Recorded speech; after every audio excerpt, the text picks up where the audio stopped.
লাইভটা তোমরা অনেকেই দেখেছো, অনেকে আবার দেখোনি। যারা দেখো তাদের ছোট্ট করে আমি বলে দিই, আমাদের সাথে একটা ইনসিডেন্ট ঘটে গেছে রিসেন্টলি। আমাদের বাড়ি থেকে চুরি হয়ে গেছে, নদীর ঘর থেকে টাকা ভর্তি ঘর চুরি হয়ে গেছে।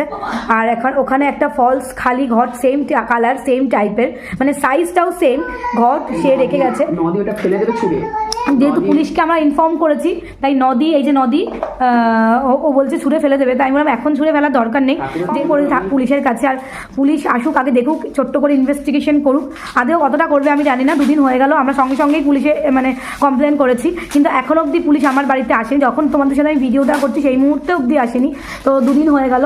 তো আমি শুধু থানাতে এটাই বললাম, আমাদের ছোট ঘটনা দেখে আপনারা আসছেন না ফোনে, যদি এর থেকেও বড় হয় তখন কি করবেন বলুন, ছোটো থেকে সাবধান হতে হবে না? তো বললো আসবো আসবো বললো ওরা, তো আমাদেরকে আসবে বলেছে। এবার এখনও কখন আসবে সেটা আমরা জানি না। বাড়িতে আমাদের 5খানা কর্মচারী রয়েছে, টোটাল কর্মচারী, মানে কাজের লোকদের, রান্নার লোক, ঘর মোছার লোক, বা আমার ছেলেকে দেখার লোক, আর আমার শাশুড়িকে দেখার 2জন লোক রয়েছে। তাছাড়াও বাড়িতে আমরা রয়েছি, আর আমার সেজো ভাসবি রয়েছে, পাশেই থাকে। আর উপরে থাকে হচ্ছে আরেকজন, আমার শাশুড়ির মেজো ছেলে, যার সাথে আমাদের গন্ডগোল হয়েছিল। সব মিলিয়ে বাড়িতে সেদিনকে মোটামুটি সবাই ছিল। আর কারা বাইরের লোক এসেছিলো, এরা তো বাড়িতে ছিল 5জন কর্মচারী, আর তার মধ্যে বাইরের মানে তারা তাদের মতো কাজ করে চলে গেছে। আর সেই টাইমের মধ্যে যারা যারা ছিল, সেই টাইমের মধ্যে সকালের মাসি ছিল, আমার শাশুড়িকে যে দেখে, আর উপরের ওরা ছিল যাদের সাথে আমাদের গন্ডগোল। আর তার মাঝখানে এসেছিলো আমাদের বাড়িতে এক দাদা এসেছিলো, মানে উনি রোজই আসে, বলতে গেলে প্রায়ই আসে, তো ওই টাইমে উনি এসেছিলো। আর এখানে আমাদের যে বাসনকুসের মাঝে সেও মনে হয় এসেছিলো। তো আমরা ওই টাইমটা ছাদে ছিলাম, ফলে আমাদের ঘরে, যেহেতু উনি এসে গেছে ওই দাদা, আমরা দেখতে পেয়েছি, মাসি তো ঘরেই ছিল, ফলে আর শুক্লা দিয়ে এসেছিলো আমার ছেলেকে দেখে, আর সে মাঝখানে চলে গেছিলো। এটা একটা মানে রহস্য মোড়া একটা মানে ঘটনা নিয়েছে। তো আমরা মানে জানি না, আমরা খুবই চিন্তায় রয়েছি এবং অস্বস্তি ফিল রয়েছে।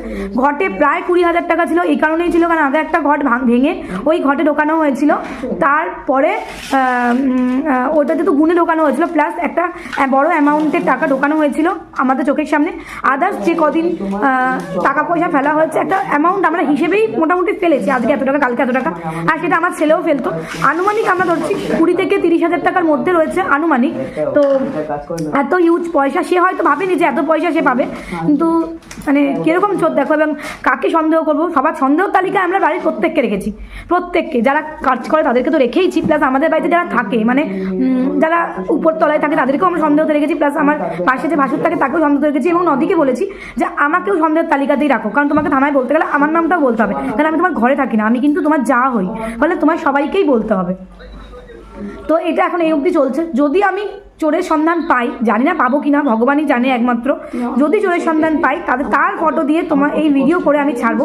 এবং ঘটের মধ্যে কিন্তু ফিঙ্গারপ্রিন্টের ব্যাপার থাকে, সেটাও কিন্তু আছে। পুলিশকে আমি ফোর্স করবো যাতে নিশ্চয়ই ওই ফিঙ্গারপ্রিন্টটা নেওয়া হয় এবং প্রত্যেকের আমার বাড়িতে হাতের ছাপ নেওয়া হয় উপর তলার থেকে।